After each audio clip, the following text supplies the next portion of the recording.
আসলে নিজ চোখে না দেখলে বুঝতে পারবেন না বন্যার পরিস্থিতি কতটা ভয়াবহ আকার ধারণ করতেছে। চোখের সামনে পানি বাড়তেছে, কিছুক্ষণ দাঁড়িয়ে থাকলে এক জায়গার মধ্যে তখন বোঝা যায় পানিটা কী পরিমাণে বাড়তেছে।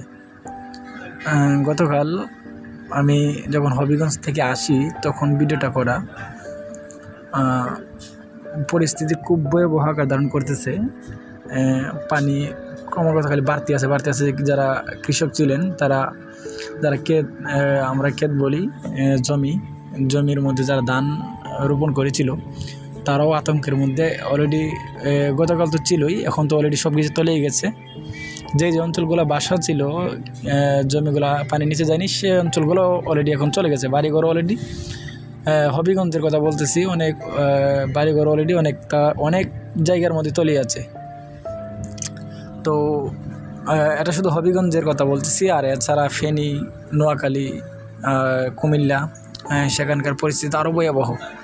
নিজের চোখে দেখা হবিগঞ্জে পানি কী পরিমাণে বাড়তেছে। যদি এই পরিমাণে পানি বাড়তে থাকে তো হয়তো আজকের রাতটা যাবে, আগামীকালই হয়তো আরও ভয়াবহ আকার ধারণ করতে পারে। মহান রব্বুল আলামিন আমাদের সবাইকে হেফাজত করুক, সকল প্রকার দুর্যোগ থেকে আমাদেরকে আল্লাহ রক্ষা করুক। আর সবাই পূর্ব প্রস্তুতি নিয়ে রাখেন। সিলেটবাসী যারা আছেন এখনও, বিশেষ করে এখন তো প্রায় হবিগঞ্জ আর মৌলভীবাজারে প্রায় অনেকগুলা থানাতে বিশেষ করে সমস্যা হচ্ছে। এছাড়া পুরো সিলেটবাসী আপনারা বন্যা মোকাবেলার জন্য একটু প্রস্তুত থাকুন, পূর্ব প্রস্তুতি নিয়ে রাখুন, যেন পরিস্থিতি ভয়াবহ আকার ধারণ করলে নিজেদেরকে একটু সেভ করতে পারেন। কারণ আমাদের অঞ্চলগুলোতে প্রায় সময় বন্যা হয়ে থাকে, আমরা সবাই অবগত আছি। 22-এর বন্যা তো আমরা খুব খারাপ একটা সময় পার করেছি। তো একে অপরের খবর নিন, যারা ভালো জায়গাতে আছেন বা একটু শুকনো জায়গাতে অবস্থান করতেছেন, আপনারা পাশের যে গ্রাম আছে বা পাশের বাড়িতে অবশ্যই খবর নিন। যারা অবস্থা খুব ভয়াবহ আকার ধারণ করতেছে, যারা অবস্থা খুব খারাপ, পানির মধ্যে আছে, তাদেরকে হেল্প করুন, তাদেরকে আপনাদের বাড়িতে নিয়ে আসুন বা নিরাপদ জায়গার মধ্যে পৌঁছে দিন।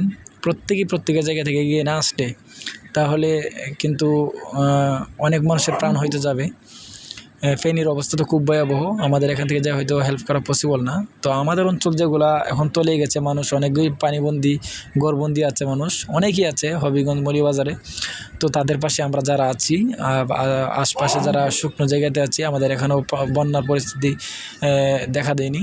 আপনারা অবশ্যই এগিয়ে আসুন, বন্যার্তদের মাঝে পাশে দাঁড়ান, নতুবা হয়তো সিলেটের পরিস্থিতিও খুব খারাপ হতে পারে।